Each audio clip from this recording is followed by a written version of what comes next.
हरे कृष्णा, दंड प्रणाम आप सभी को। तो आज हम भगवद गीता के 3.4 श्लोक की चर्चा करेंगे।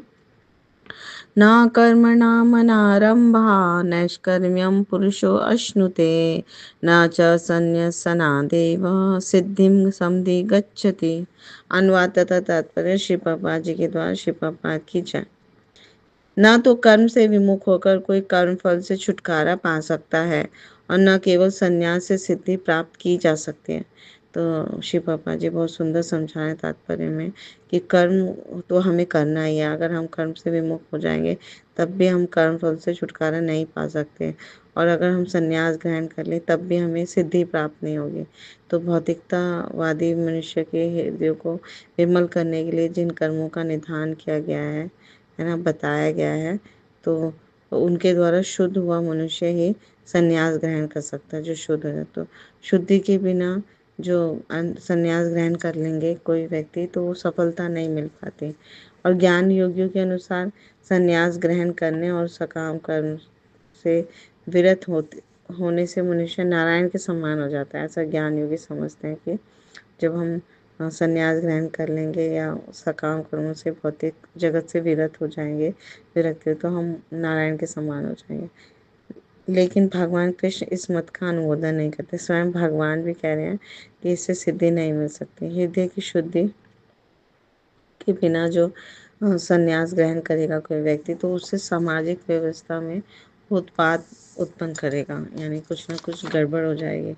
और दूसरी ओर यदि कोई नियत कर्मों को ना करके भगवान की दिव्य सेवा करता है, यानी कि अगर किसी परिस्थिति वो किसी भी वर्ण आश्रम में है और वो ठीक से कार्य नहीं कर पाया, लेकिन भगवान की दिव्य सेवा कर रहा है वो, है ना, उसके मुख में सदैव हरे कृष्णा कृष्णा कृष्णा हरे हरे, हरे राम राम राम हरे हरे, या भगवान की नवधा विधि से किसी न किसी प्रकार से दिव्य सेवा में लगा रहता है, तो उस मार्ग में वो जो भी उन्नति करता है उसे भगवान स्वयं स्वीकार कर लेते हैं। इसे बुद्धि योग या भक्ति योग कहा जाता है, यानी अपनी बुद्धि का सही उपयोग कर रहा है भगवान को प्राप्त करने के लिए।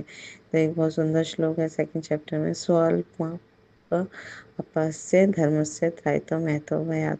थोड़ा सा भी अगर कोई भक्ति में कार्य करता है ना, तो उससे वो कभी भी गिरता नहीं है ना। वो उसको महान भय से भी उसकी रक्षा करती है, थोड़ी सी भी भक्ति।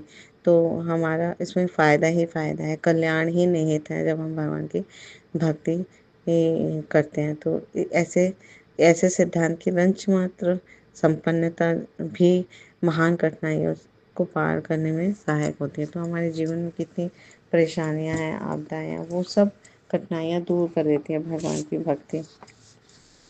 तो अर्जुन को यहाँ पर संशय हुआ था कि भक्ति योग है ना, वो कर्म का त्याग करके संन्यास धारण करना है या निर्जन वन में चले जाना है। तो ये संशय जो है वो बहुत ही भयंकर था।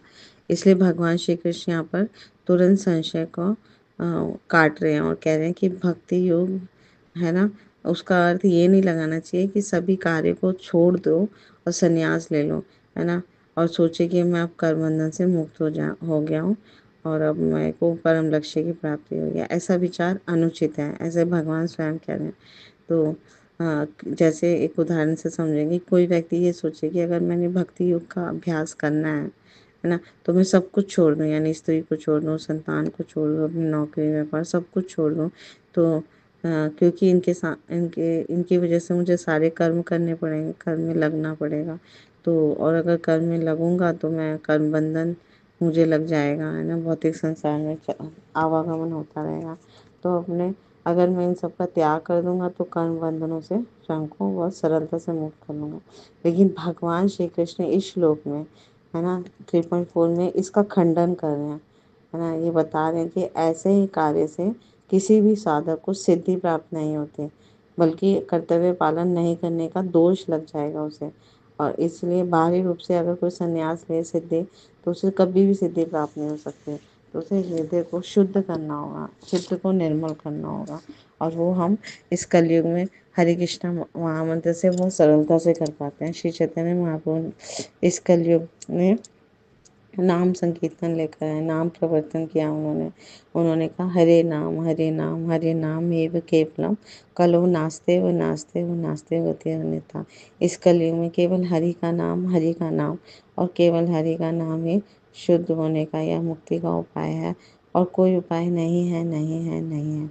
तो हमारा अगर हमें कल्याण करना है ना, भौतिक बंधनों से मुक्ति करनी, तो हम किसी भी परिस्थिति में हैं, किसी भी वर्ण आश्रम में है ना, कहीं पर भी हैं, तो हम भगवान की भक्ति को स्वीकार कर सकते हैं।